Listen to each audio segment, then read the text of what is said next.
কি হলো মশাই, ভদ্রলোক তো এখন এলেন না?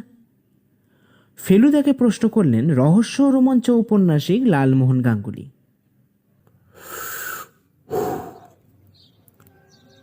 তাই তো দেখছি।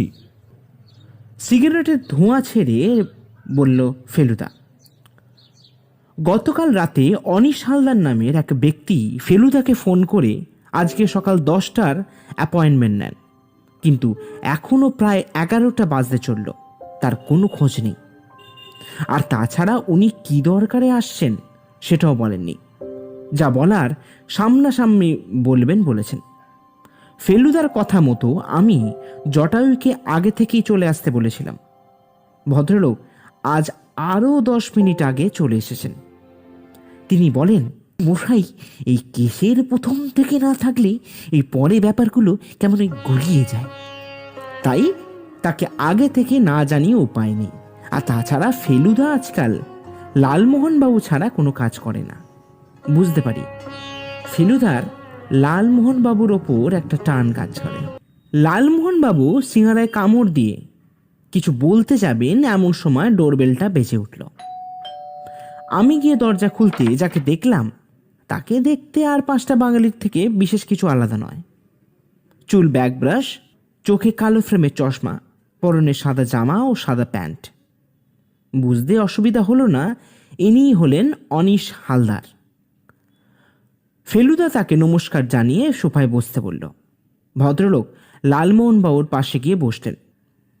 আমি ফেলুদার পাশে চেয়ার টেনে নিয়ে বসলাম। ফেলুদা আমাদের সঙ্গে আলাপ করিয়ে দিল। আসলে জ্যামের কারণে আমার আসতে একটু দেরি হয়ে গেল, তার জন্য প্রথমেই আমি এই ক্ষমা প্রার্থী মিস্টার মিত্তির। অনিশবাবু করজোরে বললেন। তার মুখে একটা মলিন হাসি। বেশ ভালো লাগে এ ধরনের হাসি দেখলে। না না, ঠিক আছে। তা আপনার পরিচয়টা যদি পাওয়া যেত। ফেলুদা বলল। ও, ওই দেখেছেন, নিজের পরিচয়টা দিতেই ভুলে গেছি। আমি হলাম অনিশ হালদার, পেশায় ডাক্তার। ওই বর্ধমানে করকোনা নামে একটা ছোট্ট গণ্ড গ্রামে আমি আমার ওই পেশা চালিয়ে জীবিকা নির্বাহ করি। গরিব মানুষদের সেবা দিই, আর তাতে যা পারিশ্রমিক পাই তাতে আমার এই ভালোভাবে চলে যায় মিস্টার মিত্তির। গরিব চাষি মানুষগুলোর ভালোবাসা নিয়ে বেশ ভালোই দিন কাটছে। অনিশবাবু বললেন। তাহলে মশাই এই গোয়েন্দা কি দরকার হলো কেন? লালমোহনবাবু অবাকভাবেই প্রশ্ন করলেন। ভদ্রলোক ফেলুদার দিকে চেয়ে বললেন, আসলে আমাদের এই করকোনা গ্রামটা হলো পাড়া স্টেশন থেকে প্রায় আধ ঘন্টার রাস্তা। গ্রামের মেঠো পথ আর চাষের জমি, মানে এক ধরনের মনোরম দৃশ্য দেখতে পাবেন। সবই ঠিক ছিল, কিন্তু এই গণ্ড গ্রামে হঠাৎ একটু এই ভূতের উপদ্রব শুরু হয় মিস্টার মিত্তির। আমাদের সাধারণ জীবনে এক বিভীষিকা নেমে এলো। কিন্তু অনিশবাবু, আমি তো ভূত তাড়াতে পারি না। কিন্তু ভূত চালাতে তো পারেন। ভদ্রলোক ফেলুদার প্রতি বিশ্বাসটা কথার মধ্যে দিয়ে প্রকাশ পেল। মানে আপনি কি কাউকে সন্দেহ করছেন নাকি? হ্যাঁ মিস্টার মিত্তির, আসলে আমি বিজ্ঞানের ছাত্র, আর তাছাড়া আমি ওখানে এতকাল আছি, কোনো সমস্যাই তো হয়নি। আচ্ছা, আপনার সন্দেহটা হয় কিভাবে? প্রশ্ন করল ফেলুদা। আচ্ছা বেশ, আপনাকে গুছিয়ে তাহলে বলা যাক। বেশ কিছুদিন আগে এই গ্রামের, যেখানে আমরা থাকি আসলে, সেই গ্রামের অনেকগুলো নতুন পরিচিত ছেলেদের মুখ দেখতে পাওয়া যায়। আমরা এসব কিছু মনে করিনি, কিন্তু এই ভূতের উপদ্রবের মাত্রা বেড়ে যাওয়ার পর থেকেই আমার মনে হতে থাকে এর পেছনে কিছু একটা ষড়যন্ত্র হচ্ছে। তাই আপনার খোঁজ নিয়ে এখানে চলে আসা। এখন আমাকে নিরাশ করবেন না মিস্টার মিত্তির। দেখুন, আমি তো এ ধরনের ভূতের কেস নিই না। আর আর না করবেন না মিস্টার মিত্তির, গোটা গ্রামের ভবিষ্যৎ এখন ওই আপনার হাতে। আর তাছাড়া গ্রামের মনোরম পরিবেশও কিছুদিন কাটাতে পারবেন, এবং আমি আপনাকে উপযুক্ত পারিশ্রমিকও দেব। অনীশবাবু বললেন, ভাই আর না করবেন না, অনেকদিন তো গ্রামের মনোরম পরিবেশে যাওয়া হয়নি, তা চলুন না একটু চেঞ্জে ঘুরে আসা যাক। লালমোহনবাবু উৎসুকভাবে ফেলুদাকে বলে উঠলেন, আচ্ছা, লালমোহনবাবু যখন বলছেন তাহলে ঠিক আমরা যাব। ও সরি, আমরা তিনজন গেলে অসুবিধা হবে না তো? ফেলুদা প্রশ্ন করলেন অনীশবাবুকে। একদমই না, আমি একা মানুষ মিস্টার মিত্তির, আপনারা এলে আমার ভালোই লাগবে। আর লালমোহন বাবুর মতন স্বনামধন্য লেখক যদি আমাদের গ্রামে পা রাখেন, তাহলে সেটা আমাদের কাছে বড়ই গর্বের ব্যাপার। তা আপনারা কবে যাবেন বলুন? কাল বাদ পরশু আমরা যাব। ফেলুদা বলল, বেশ, তাহলে আমি পরশু সকালে গাড়ি পাঠিয়ে দেবো, ঘন্টা চারেকের রাস্তা। না না, একদমই না, আমরা এই আমাদের গাড়িতেই যাব। লালমোহনবাবু হঠাৎ বলে উঠলেন, বেশ, তবে ওই কথাই রইল। আর এই আপনার অ্যাডভান্স মিত্রের। এই বলে অনীশবাবু পকেট থেকে একটা সাদা খাম বার করে ফেলুদার হাতে দিল। তাহলে আসি, নমস্কার।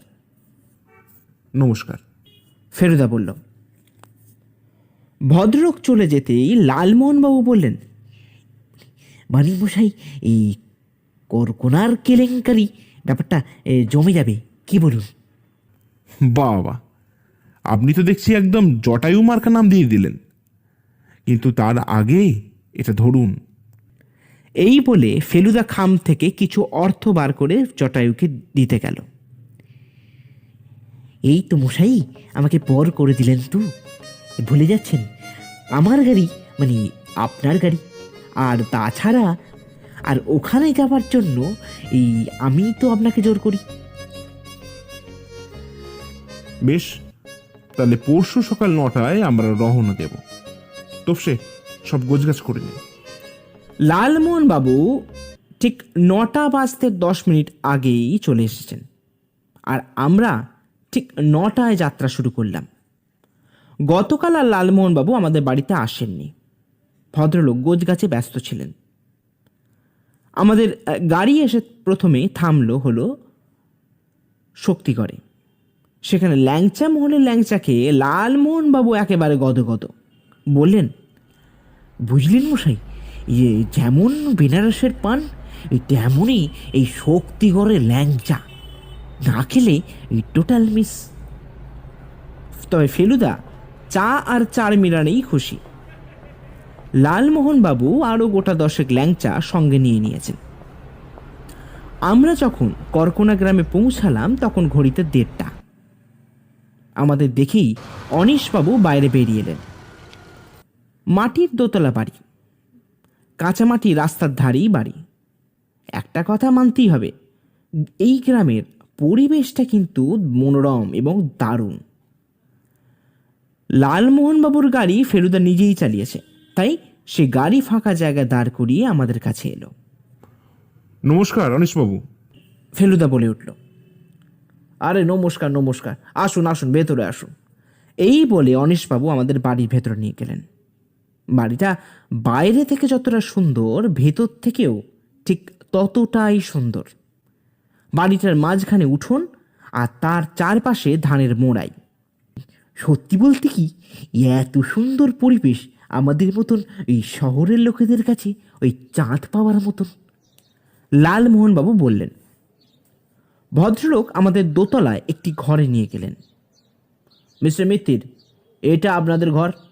আশা করি তেমন কিছু অসুবিধা হবে না, আর যদি কোনো অসুবিধা হয় তাহলে আমাদের এই হরনাথকে বলবেন, ওসব ব্যবস্থা করে দেবে। ভদ্রলোক একজন মধ্যবয়স্ক লোকের দিকে দেখিয়ে দিলেন। এই রান্নাটা কি এই হরনাথই করবে মশাই? হ্যাঁ, তবে ও রান্নার হাত খুব ভালো। আপনারা বরঞ্চ একটু ফ্রেশ হয়ে নিন, তারপর কথা হবে। এই বলে অনীশবাবু নিচে নেমে গেলেন। খাওয়া দাওয়া শেষ করে আমরা 4 জন বাড়ি সংলগ্ন পুকুর ঘাটে বসলাম। একদিকের বাঁধানো ঘাটে আমরা 3 জন, আর উল্টো দিকে অনিশবাবু। আপনাদের গ্রামের পরিবেশটা কিন্তু সত্যি ভালো, আর তাছাড়া এত প্রত্যন্ত গ্রামে এর আগে আমরা কখনো আসিনি। বলল ফেলুদা। হ্যাঁ, তবে এই ভূতের উপদ্রবের পর থেকে সবকিছু পাল্টে গেছে মিস্টার মিত্তির, আক্ষেপের সুরে বললেন অনিশবাবু। তা মশাই, এই ব্যাপারটা একটু যদি খুলে বললে ভালো হয় নাকি? লালমোহনবাবু উৎসুক দৃষ্টি নিয়ে বললেন। আচ্ছা, এই ভূতের ব্যাপারটা মানে এই কাণ্ডটা ঘটছে কোথায়? ফেলুদা বলল। অনিশবাবু আনমনা হয়ে বলতে শুরু করলেন। আমাদের এখানে একটা কালীবাড়ি আছে, এই মিনিট 5 হাঁটা পথ। ওরই পাশে ঘটছে এইসব কাণ্ড কারখানা। মন্দিরের আশেপাশে যারা থাকেন তারা কেউ রাতে ছায়া দেখে, কেউ বা শোনে কান্নার শব্দ। কিন্তু মজার বিষয় হলো, ওই মন্দিরে কিছুদিন আগে রাতে মানুষরা বলে গল্প করত। এখন সেখানে রাতে লোক যেতে ভয় পায় মিস্টার মিত্তির। মানে এসব নিয়ে তো আমার একটা গল্পের বই লেখা হয়ে যাবে মশাই। লালমোহন বাবু বললেন। বেশ, তাহলে আজ রাতেই সেখানে যেতে হচ্ছে অনিশবাবু। ফেলুদা বলল। অনিশবাবু চমকে উঠে বললেন, না না, ওই ওই ভুলটা করবেন না, বরঞ্চ কাল সকালে ওখানে নিয়ে যাব। পরদিন সকালে আমরা গ্রামের মেঠো রাস্তা ধরে এগিয়ে চললাম মন্দিরের দিকে। ভারী সুন্দর পরিবেশ। লালমোহনবাবু দেখলাম বারবার এদিক ওদিক দেখছেন আর নিজের ডায়েরিতে কী সব লিখছেন। ভদ্রলোক সত্যিই গল্পের সন্ধান করতে শুরু করেছেন। মন্দিরটার সামনে যখন আমরা এলাম, ফেলুদা অবাক হয়ে বলল, এখানে তো জনবসতি আছে বলে মনে হচ্ছে, তাহলে ভূতের উপদ্রব হয় কিভাবে? সেটাই তো অবাক কাণ্ড মিস্টার মিত্তির।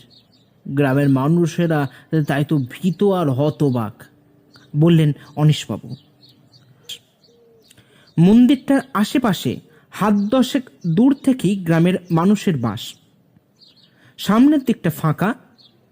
অনিশবাবু কাছ থেকে শুনলাম পেছনের দিকে একটা পুকুরও আছে, অর্থাৎ ভূতের কোনো ব্যাপারই নেই। ভাইয়া, এই আমাদের কি মিথ্যে কথা বলা হলো নাকি? কানে কানে বললেন লালমোহনবাবু। অনিশবাবু, এখানে তো ভূতের কিছু চিহ্নই দেখছি না। সেটাই তো অবাক ব্যাপার মিস্টার মিত্তির। আমরা কিছুই বুঝতে না পারার জন্যই তো আপনার কাছে যাওয়া। বেশ, তবে দেখি কি করতে পারি। ফেলুদা বলল। এরপর আমরা সামনের দিকে এগিয়ে গিয়ে মা কালীর মূর্তি দর্শন করার জন্য এগোলাম। আচ্ছা, এত সোনা মূর্তির গায়ে তা আপনারা পাহারার ব্যবস্থা করেননি? ফেলুদা মা কালীর মূর্তিকে দেখে অনিশবাবুকে প্রশ্ন করল। আসলে এটা একটা ছোট্ট গণ্ড গ্রাম মিস্টার মিত্তির, আর তাছাড়া এখানে সবাই সবাইকে চেনে, তাই। আর বহুদিন আগে একবার সব গয়না খোলানো হয়েছিল, কিন্তু তারপর এই গ্রামে খুব বিপর্যয় আসে, আর সেই থেকেই কেউ গয়না খোলার সাহসও দেখায়নি। আর পাহারা দেওয়ার কথা তো অনেক দূরের ব্যাপার। বুঝলাম। তাহলে একবার রাতে আসতে হচ্ছে অনিশবাবু। আমি আর লালমোহন বাবু তো অবাক। দেখলাম অনিশবাবুর মুখটাও হাঁ হয়ে গেছে। কোনোভাবেই সম্ভব নয়। অনিশবাবু মাথা নেড়ে বললেন। তাহলে এই কেস হ্যান্ডেল করা আমার পক্ষে সম্ভব নয় অনিশবাবু। এ কিরকম জেদ প্রদোষবাবু? মাথা ঘষতে ঘষতে বললেন অনিশবাবু। তারপর একটু থেমে বললেন, কি বলবো, বেশ, তবে আমিও থাকবো আপনার সাথে। আমরাও আছি কিন্তু, বললেন লালমোহন বাবু। ভূতের ভয় সামলাতে পারবেন তো লালমোহন বাবু? ফেলুদা প্রশ্ন করলো লালমোহন বাবুকে। আপনি আর আপনার ওই ইয়েটা থাকলে কুছ পারবা নেই। ইয়েটা মানে ফেলুদার কোল্ড রিভলভারের কথা বলছেন লালমোহন বাবু। কোথায় থাকার কথা হচ্ছে শুনি? পেছন ফিরতে দেখলাম এক মস্ত জটাধারী তান্ত্রিক দাঁড়িয়ে আছেন। তার পরনে লাল ধুতি, গায়ে কোনো চাপা নেই, গলায় রুদ্রাক্ষের মালা আর কপালে লাল তিলক। আসলে মন্দিরে আর কিছুক্ষণ থাকার কথা বলছেন এনারা। অনিশবাবু এগিয়ে গিয়ে বললেন, কে নারা? আসলে আমার বন্ধু হয়। তাই এই টেকোটাও কি তোমার বন্ধু হয় নাকি? এই বলে তিনি হাসতে হাসতে এগিয়ে গেলেন পুকুরের দিকে। কিছু মনে করবেন না লালমোহন বাবু, আসলে উনি ওরকমই। ওনার হয়ে আমি আপনার কাছে ক্ষমা চাইছি। অনিশবাবু লালমোহন বাবুকে বললেন, না না, এই ঠিক আছে ঠিক আছে। বিনয়ের হাসি এসে বললেন লালমোহন বাবু। আমি বেশ বুঝতে পারছি লালমোহন বাবু যে পরিমাণে রেগে গেছেন সেটা আমি আর ফেলুদাই বুঝতে পারবো। আচ্ছা, ওনার পরিচয়টা দিলেন না তনিশবাবু? ও, আসলে ওনার নাম হলো আদিনাথ ব্রহ্মচারী, তবে গ্রামের মানুষেরা ওনাকে ঠাকুর বলেই ডাকেন। মাঝে মাঝে এই গ্রামের শ্মশানে ওনাকে দেখা যায়। আর লোকেরা বলে উনি তান্ত্র সাধনার সঙ্গে যুক্ত আছেন। তবে উনি কি করেন, কোথায় থাকেন, বা গত ওই 2-3 মাস আগেই বা কোথায় ছিলেন, সেটা আমরা কেউ কিছু জানি না মিস্টার মিত্তির। অনিশবাবু বেশ অবাক হয়েই বললেন, ভারী মিস্টেরিয়াস ব্যাপার তো। লালমোহন বাবু বলে উঠলেন, মাংসের ঝোল, সরু চালের ভাত আর পোস্তের বড়া খেয়ে আমরা 3জন যখন ঘরে ঢুকলাম তখন লালমোহন বাবু বিছানায় চিত হয়ে শুয়ে পড়লেন। ফেলুদা 4 মিনার ধরিয়ে জানলার সামনে গিয়ে দাঁড়ালো, আর আমি চেয়ারে গিয়ে বসলাম। একটা ঢেকুর তোলে লালমোহনবাবু বললেন, তা মশাই, এই আদিনাথ লোকটা কি আমার না কিরকম ঠিক লাগলো না। তাই? আমার তো অনিশবাবুকেও ঠিক লাগলো না লালমোহনবাবু। ওনাকেও কি আপনি সন্দেহ হচ্ছে দেখছেন নাকি? লালমোহনবাবু শটান উঠে বসে বললেন, দেখুন লালমোহনবাবু, সন্দেহ ঠিক না, সন্দেহের তালিকায় তো রাখা যেতেই পারে। আচ্ছা তুমি কি সত্যি আজ রাতে ওখানে যাবে নাকি? আমি প্রশ্ন করলাম। হ্যাঁ রে, এছাড়া কোনো উপায় দেখছি না, তবে তোদের ভয় লাগলে যেতে হবে না। এটা কি বলছেন মশাই? আপনাকে এই একা বিপদে যেতে দিয়ে কিভাবে ঘুমোবো আমরা? মনে রাখবেন ফেলুবাবু, আমরা হলাম 3 মাস্কেটিয়ার্স। বেশ, তবে ঠিক রাত 10টা। ফেলুদা তীক্ষ্ণ দৃষ্টিতে লালমোহন বাবুকে বলল। রাতে খাওয়ার পর আমরা 4 জন রওনা দিলাম মন্দিরের দিকে। গ্রামের পরিবেশ এত সুন্দর যে তা ভাষায় ব্যক্ত করা কঠিন। ঝিঝির আওয়াজ, শীতের ঠান্ডা আমেজ আর শান্ত স্নিগ্ধ প্রকৃতির মধ্যে সত্যি নিজের জীবনকে সার্থক বলেই মনে হচ্ছে। লালমোহন বাবুকে দেখলাম গুনগুন করে গান গাইতে। ফেলুদা আর অনিশবাবু আমাদের সামনে হাঁটতে হাঁটতে যাচ্ছেন, সবাই চুপচাপ। ফেলুদাও যে প্রকৃতির নেশা অনুভব করছে সেই বিষয়ে আমার কোনো সন্দেহ নেই। যখন মন্দিরের সামনে এলাম দেখলাম চারিদিক অন্ধকার, খালি মন্দিরের একটা প্রদীপ ছাড়া আর কোথাও কিচ্ছু নেই। আশেপাশের বাড়িগুলোর সদর দরজা ভূতের ভয় একেবারে বন্ধ করা। মানে মশাই, এই ব্যাপারটা একটু রিস্কি হয়ে যাচ্ছে নাকি? বেশ ভয়ের সুরে বললেন লালমোহন বাবু। লালমোহনবাবু, অন্ধকারে আলো খোঁজাটাই কিন্তু আমার কাজ। আর যদি আপনার ভয় করেই থাকে তা আপনি বাড়ি চলে যান। না থাক মশাই, তার দরকার নেই। আমরা ফেলুদার কথা মতো মন্দিরের পাশে একটা গাছের আড়ালে দাঁড়ালাম। গায়ে ওরমস মেখেই এসেছি, তাই মশার কোনো সমস্যা নেই। এই দিকটা বেশ অন্ধকার, পাশের লোকেদেরও দেখা যাচ্ছে না। সঙ্গে টর্চগুলো মন্দিরের এলাকায় ঢোকার আগেই বন্ধ করে দিয়েছি। আমার পাশে লালমোহনবাবু, তার পাশে ফেলুদা এবং তার পাশে অনিশবাবু। ফেলুদার দৃষ্টি মন্দিরের দিকে স্থির হয়ে আছে। প্রায় 1 ঘন্টা দাঁড়িয়ে থেকেও কিছু দেখতে পেলাম না, খালি কটা চামচিকি আর প্যাঁচার আওয়াজ ছাড়া কোথাও কিচ্ছু নেই। হঠাৎ আমাদের চমকে দিয়ে লালমোহনবাবু কাঁপা কাঁপায় বলে উঠলেন, ফেলুবাবু। ফেলুদা লালমোহনবাবুর দিকে টর্চ আলো ফেলতেই দেখলাম একটা মোটা বড় সাপ লালমোহনবাবু পা জড়িয়ে ধরে রেখেছে। আমি চমকে উঠলাম। লালমোহনবাবু চেঁচাতে যাচ্ছিলেন, দেখলাম ফেলুদা ওর মুখটা চেপে ধরল। একদম চেঁচাবেন না, চুপচাপ দাঁড়িয়ে থাকুন। এই বলে ফেলুদা আস্তে আস্তে নিজের হাঁটুর উপর ভর দিয়ে বসল। তারপর টর্চের আলো সিধে ফেলল সাপের চোখের দিকে। এবার দেখলাম সত্যি বড় সাপ। এত বড় সাপ দেখে লালমোহনবাবু চোখ বুজে ইষ্ট নাম জপ করছেন। ফেলুদা এবার নিজের বাঁ হাত সাপের সামনে রেখে ডান হাতটা সাপের পেছন দিয়ে নিয়ে গিয়ে তার মাথাটা চেপে ধরল। সত্যি গর্বে আমার বুকটা চওড়া হয়ে গেল। সাপটা পা থেকে ছাড়িয়ে নেওয়ার পরই লালমোহনবাবু ঢলে পড়লেন অনিশবাবুর গায়ে, মানে ভদ্রলোক অজ্ঞান হয়ে গেছেন। এরপর ফেলুদা আর আমি মিলে কোনো মতে লালমোহনবাবুকে টেনে নিয়ে গেলাম অনিশবাবুর বাড়িতে। আর অনিশবাবু টর্চ ফেলে আমাদের রাস্তার আলো দেখালেন।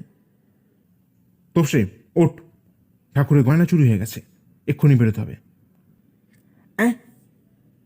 আমি ধড়মড়িয়ে উঠে বসলাম। লালমোহনবাবু রেডি হয়ে গেছে, তুই রেডি হ। এই বলে ফেলুদা নিচে নেমে গেল। আচ্ছা লালমোহনবাবু, কাল ওরকম ঘটনা ঘটার পর আপনাকে তো আজকে বেশ স্টেডি লাগছে, কিভাবে? রাস্তায় যেতে যেতে লালমোহনবাবুর কানে কানে জিজ্ঞাসা করলাম আমি। ভাইয়া, এই কালকের ঘটনার পর এই কেমন যেমন জোশ পেয়ে গেছি, বেশ লাগছে, লালমোহনবাবু বলে উঠলেন। ঘটনাস্থলে যখন পৌঁছালাম দেখলাম লোকেদের ভিড় আর মন্দিরের সামনে পুলিশ দাঁড়িয়ে। আমরা এগিয়ে গিয়ে যা দেখলাম তাতে আমাদের চক্ষু স্থির।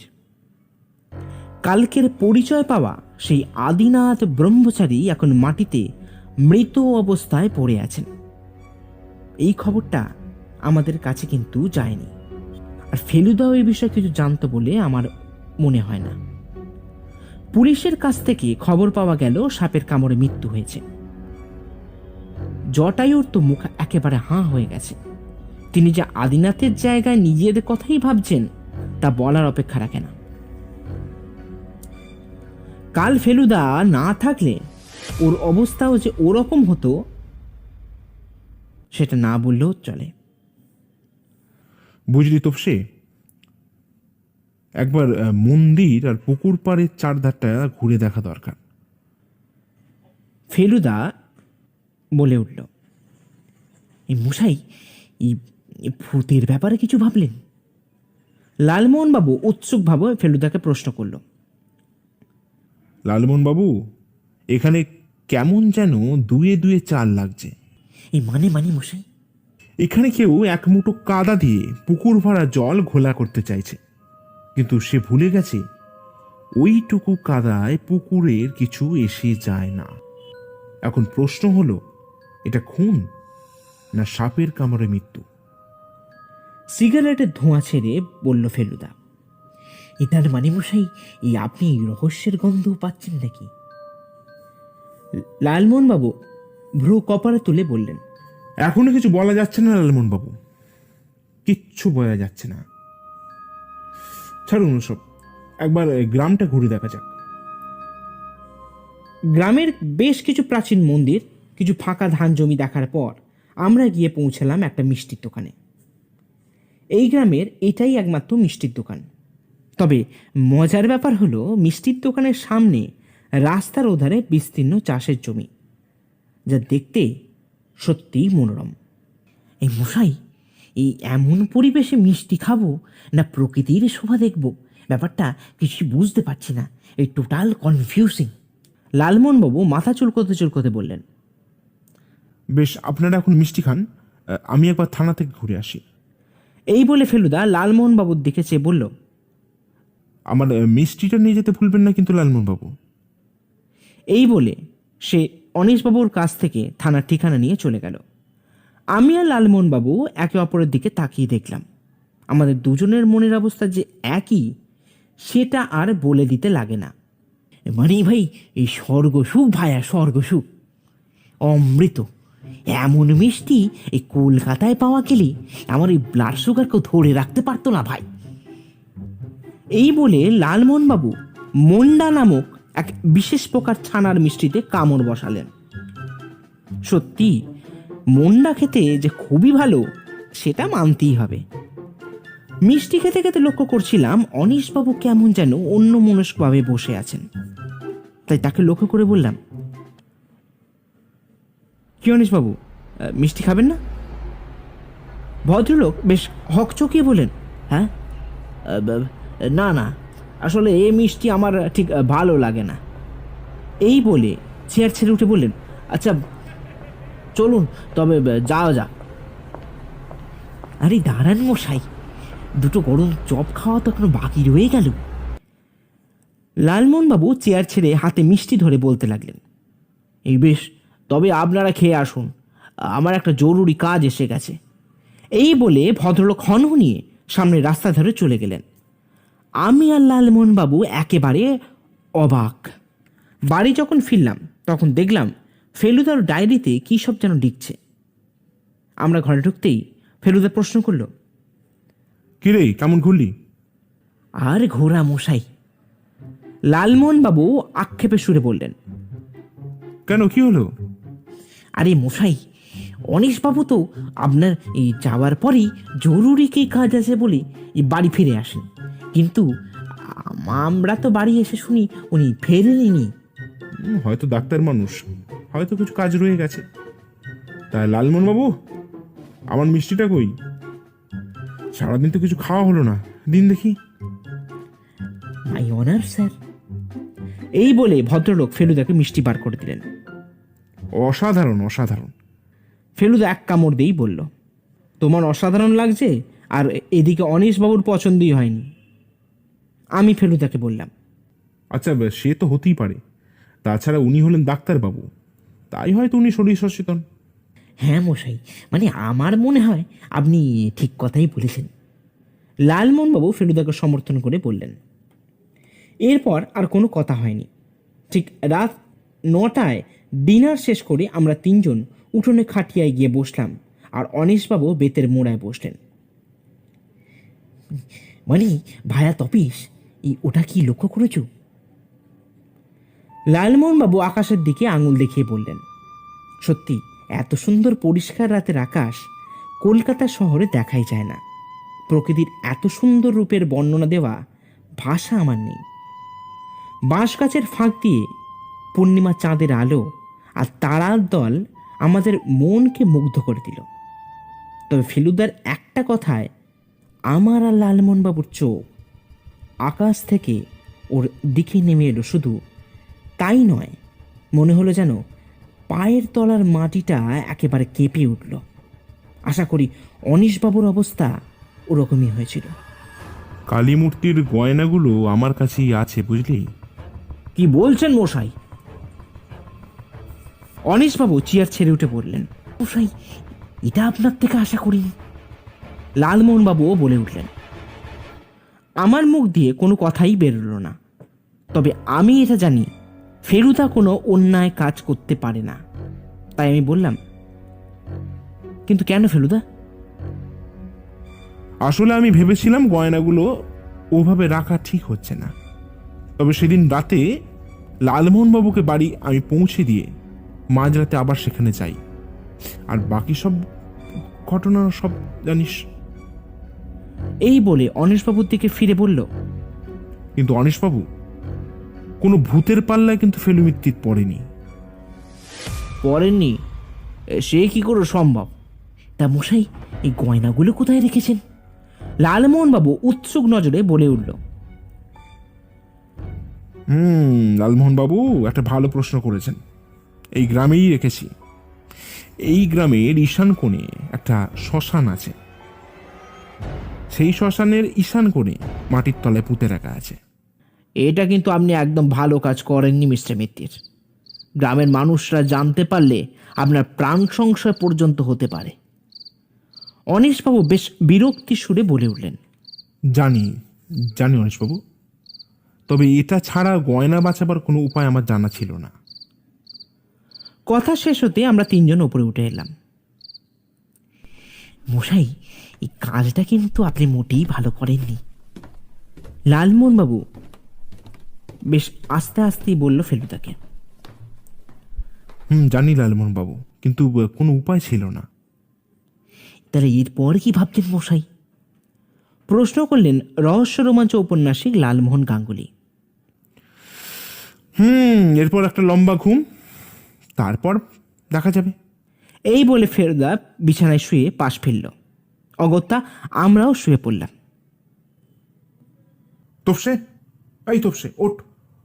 লালমোহন বাবু উঠুন। ফেলুদা আমাকে ঠেলে রাখল। ঘুম থেকে উঠে দেখলাম তখন রাত্রি, সকালের আলো ফোটেনি। ঘড়ির রেডিয়ামের ডায়াল জ্বালিয়ে দেখি রাত 2টো বাজে। এত রাতে ফেলুদা ডাকলো কেন? তার মানে কিছু রোমাঞ্চ হতে চলেছে। লালমোহনবাবুকে দেখলাম আমার দিকে গো বেচারার মতন তাকিয়ে আছেন। এই কোথায় যাবেন মশাই? প্রশ্ন করলেন লালমোহনবাবু। আপাতত শ্মশান। শ্মশান কেন মশাই? ভয় সুরে বললেন লালমোহনবাবু। এখন এত কিছু বলার সময় নেই লালমোহন বাবু, ঝটপট রেডি হয়ে নিন। ফেলুদাকে দেখলাম রিভলভার আর টর্চ নিতে। লালমোহনবাবু সঙ্গে টর্চ নিলেন। এই ফেলুবাবু, এই অনীশবাবুকে দেখেনি? দোতলা থেকে নিচে নেমে প্রশ্ন করলেন লালমোহনবাবু। না থাক লালমোহন বাবু, এত রাতে অনিশবাবুকে ডেকে বিরক্ত করে কোনো লাভ নেই, বরঞ্চ আমরাই যাই। আর তাছাড়া রাস্তা তো আমাদের চেনাই আছে। এই বলে ফেলুদা অতি সন্তর্পণে দরজা খুলে এগিয়ে গেল। যখন আমরা শ্মশানে পৌঁছালাম তখন ঝিঝি পোকার শব্দ ছাড়া কোথাও একটিও শব্দ নেই। লালমোহনবাবুর নিঃশ্বাসের শব্দ স্পষ্ট শোনা যাচ্ছে। ফেলুদা শ্মশানে ঢোকার আগেই টর্চের আলো নিভিয়ে দিতে বলে। আমরা তিনজন শ্মশানের শুকনো পাতার ওপর খুব আস্তে আস্তে এগিয়ে চললাম। লালমোহনবাবু আমার হাতটা খুব শক্ত করে ধরে আছেন, আর ফেলুদা যেন সেই তখন থেকে কি একটা খুঁজে বেড়াবার চেষ্টা করছে। হঠাৎ ফেলুদা আমাদের গতিরোধ করে একটা গাছের আড়ালে নিয়ে গিয়ে বলল, আমি কিছু না বলা অবধি তোরা এখান থেকে কোথাও যাবি না। আমি ডাকলে তখন এই এই ঠান্ডিনটা ডান দিকে ছুঁড়ে দিবি। এই বলে ফেলুদা অন্ধকারে মিশে গেল। প্রায় আধ ঘন্টা হয়ে গেছে। লালমোহনবাবু ক্রমাগত মশা মেরে চলেছেন, আর আমি কান খাড়া করে ইট হাতে দাঁড়িয়ে আছি। চোখের সামনে ঘন অন্ধকার ছাড়া কিচ্ছুই দেখা যাচ্ছে না। মাথার উপর গাছের পাতার ফাঁক দিয়ে মাঝে মাঝে তারা ঝিকিমিকি দেখা যাচ্ছে। হঠাৎ মধ্যরাতের শ্মশানের সমস্ত নীরবতাকে ভঙ্গ করে ফেলুদা চেঁচিয়ে উঠল, তোপসে! আর আমি সঙ্গে সঙ্গেই ডান দিকে সজোরে ইটটা ফেলে দিলাম। অমনি জলে ছলাৎ করে আওয়াজ হলো। বুঝলাম পাশেই পুকুর আছে। আর তারপরেই দেখলাম পুকুরের ওধার থেকে খামদশেক টর্চের আলো আমাদের দিকে এগিয়ে আসছে। আমি চেঁচিয়ে বললাম, লালমোহনবাবু, টর্চ জ্বালুন। তারপর যেটা দেখলাম তার জন্য আমি আর লালমোহনবাবু মোটেই প্রস্তুত ছিলাম না। দেখি ফেলুদা তার রিভলভার তাক করে দাঁড়িয়ে আছে কালো চাদরে মোড়া এক ব্যক্তির দিকে। কেই নি। তারপরে কালো চাদর পরা লোকটা ফেলুদার দিকে ধুলো ছড়িয়ে পালিয়ে যেতে যাবে, অমনি ফেলুদা তার পা লক্ষ্য করে বন্দুক চালিয়ে দিল। সঙ্গে সঙ্গে প্রচন্ড আর্তনাদে মাটিতে লুটিয়ে পড়ল সেই পরিচয়হীন লোকটা। পুলিশ এসে তাকে ভ্যানে তুলে নিয়ে যাবার সময় দেখলাম আকাশে সামান্য আলো ফুটেছে। লালমোহনবাবু ফেলুদাকে বললেন, এই মশাই, এই শব্দ হলো, এই মুখটা দেখাবেন না? অবশ্যই লালমোহন বাবু, অবশ্যই দেখাবো। এই বলে ফেলুদা তার মুখের চাপাটা খুলে দিল। এই রক্ষক, এই না ভক্ষক মশাই? তার মুখ দেখি লালমোহনবাবু বলে উঠলেন। আমাদের সামনে পুলিশ ভ্যানে যিনি বসে আছেন তিনি হলেন সেই অনীশবাবু যাকে ডাক্তার বলতে গিয়ে এখন ঘৃণা হয়। এখন বাজে সকাল 7টা। অনীশবাবুর বাড়ির উঠোনে বসে আমরা 6জন চা পান করছি। এবার বলে রাখা ভালো 6জন কারা কারা। আমরা 3জন, ইন্সপেক্টর সামন্ত, বৃত্ত হরিপদ, আর যার কথা বলবো তাকে প্রথমে দেখে আমরা অতবাক হয়ে গেছিলাম। তিনি হলেন তান্ত্রিক ব্রহ্মচারী আদিনাথ। তবে তিনি কোনো তান্ত্রিক নন। বাস্তবে তিনি একজন পুলিশ অফিসার, নাম আদিনাথ ব্যানার্জি। এই মশাই, এই ব্যাপারগুলো কেমন যেন জট পাকিয়ে যাচ্ছে, এই যদি একটু গুছিয়ে বলেন। লালমোহনবাবু ফেলুদাকে বললেন। ফেলুদা চায়ের কাপে চুমুক দিয়ে বলল, জট পাকালে তো মুশকিল। দাঁড়ান, তাহলে জটটা ছাড়িয়ে দিই। এই বলে ফেলুদা চায়ের কাপটা টেবিলে রেখে বলতে শুরু করলো। দেখুন লালমোহনবাবু, অনিশবাবু চেয়েছিলেন কালীমূর্তির সমস্ত গয়না চুরি করে এখান থেকে পালিয়ে যাবেন, কিন্তু তার হলো না। আমি এখানে এসে এবং অনিশবাবুর সঙ্গে কথা শুনে অসামঞ্জস্য মনে হয়, তাই ওনার আড়ালেই তদন্ত করতে থাকি। মূলত উনি আমাকে হায়ার করেছিলেন ভূতের সমস্যা মেটাতে, কিন্তু সেদিন মানে লালমোহনবাবুর পায়ে সাপ জড়িয়ে যাওয়ার দিন বহুক্ষণ অপেক্ষা করেও যখন ভূতের দেখা পেলাম না, মনটা একটা খটকা হলো। তাও মানলাম ফেলু মিত্তির আসার খবর শুনে ওরা আর আসেনি। তবে একদিন ভূতের উপদ্রব হবে না, ভারী অবাক লাগলো। তাই সেই রাত্রেই ঠিক করি মূর্তির সমস্ত গয়না সরিয়ে ফেলা দরকার। তাই যেমন ভাবা তেমন কাজ। আপনাকে বাড়িতে নিয়ে আসার পর সবাই ঘুমিয়ে পড়তে আমি আবার যাই মন্দিরে। আর আশ্চর্য ব্যাপার হলো, তখন কোনো ভূত বাবাজির দেখা এই ফেলু মিত্তির কিন্তু পাইনি। আর তাই সময় নষ্ট না করে মূর্তি থেকে গয়নাগুলো খুলতে শুরু করি। সব ঠিকঠাকই চলছিল। হঠাৎ গয়না খোলার সময় হাতটা চেপে ধরেন আদিনাথ ব্রহ্মচারী, সরি, আদিনাথ বাবু। ফেলুদা কথা শেষ না করতে দিয়ে আদিনাথবাবু বললেন, প্রথমে আমার ওনাকে চোর বলে মনে হয়, আর সেটাই স্বাভাবিক। পরে ওনার পরিচয় পেতে এবং ওনার দুশ্চিন্তা শুনে আমি রাজি হই। তাহলে আপনি মরতে গেলেন কেন? লালমোহনবাবু বলে উঠলেন। আসলে ওটা মিস্টার মিত্তিরের প্ল্যান। ফেলুদার দিকে আঙুল দেখিয়ে বললেন আদিনাথবাবু। ফেলুদা একটা মুচকি হেসে বলল, আসলে লালমোহন বাবু, আমি ওনাকে বলি, আমার মনে হয়েছিল এতে ওর প্রাণ সংশয় হতে পারে। আর তাছাড়া আমি গয়না চুরি করার পর গ্রামবাসীর নজরে কিন্তু উনি দোষী সাব্যস্ত হতেন। আর ওনার পরিচয় জানার পর সেটা হওয়া খুব উচিত হবে বলে আমার মনে হয় না। না স্যার, এই তা আপনি সাধুর বেশে ছিলেন কেন? লালমোহনবাবু প্রশ্ন করলেন আদিনাথবাবুকে। আসলে আমাদের কাছে খবর ছিল ভূতের ব্যাপারে, কিন্তু পুলিশ বহু অনুসন্ধান চালিয়েও কিছু করতে পারছিল না। তাই আমরা ঠিক করি ওই ছদ্মবেশী অনুসন্ধান চালাবো। ব্যাস, তারপর থেকে ইন্সপেক্টর আদিনাথ ব্যানার্জি হয়ে যায় আদিনাথ ব্রহ্মচারী। আচ্ছা ফেলুদা, তুমিও অনিশবাবুকে সন্দেহ করলে কিভাবে? ফেলুদার সামান্য মুচকি হেসে বলল, সেটা বলতে পারিস আমার টেলিপ্যাথির জোর। প্রথম থেকে সন্দেহের তালিকায় অনিশবাবু ছিলেন। সেদিন মনে আছে লালমোহন বাবু, আপনি বলেছিলেন না অনিশবাবুর মিষ্টি তেঁতো লাগে, আর উনি আপনাদের ফেলে চলে আসেন। তাই রাতে আমি শ্মশানে গয়নার টোপটা দিই, আর উনি সহজেই সেটা গ্রহণ করেন। তারপর আরো বদ্ধমূল হয় ওনার চোখের লোভের ছাপ দেখে। আর ব্যাস, তারপর সারা রাত আমি জেগে কাটাই, আপনারা শুয়ে পড়েন। মাঝরাতে দেখি অনিশবাবু কারো কাপড় চাপা দিয়ে কোথায় বেরিয়ে যাচ্ছেন। আর এর পরের ঘটনা আপনাদের জানা। এই তার মানে মশাই, এই পুলিশের সাথে আপনি আগে থেকেই সব ঠিক করে দেখেছিলেন? লালমোহনবাবু উৎসুকভাবে বলে উঠলেন। একদমই ঠিক লালমোহন বাবু, আদিনাথ বাবুর সঙ্গে আমার যোগাযোগ ছিল। কিন্তু ফেলুবাবু, এই ভূতের ব্যাপারটা তো ঠিক এই বোঝা গেল না। লালমোহনবাবু অবাক হয়ে প্রশ্ন করলেন। এখনো বোঝেননি লালমোহন বাবু? ওসব অনিশবাবুর কারসাজি। কিন্তু ফেলুদা, তোমাকে টাকার কারণটা কি তাহলে? আমি প্রশ্ন করলাম।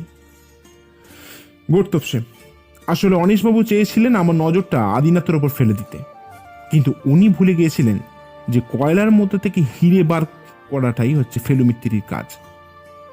আসলে উনি আদিনাথের আসল পরিচয়টা জানতে পেরে গেছিলেন, তাই তাকে রাস্তা থেকে সরাবার জন্য ভূতরূপী গুন্ডার ব্যবস্থা করেছিলেন, কিন্তু কোনো লাভ হলো না। তাই ফেলু মিত্তিরের সাহায্য নিয়ে উনি এই বৈতরণী পার হতে চেয়েছিলেন, আর ওনার অবস্থা আপনাদের এখন তো জানা।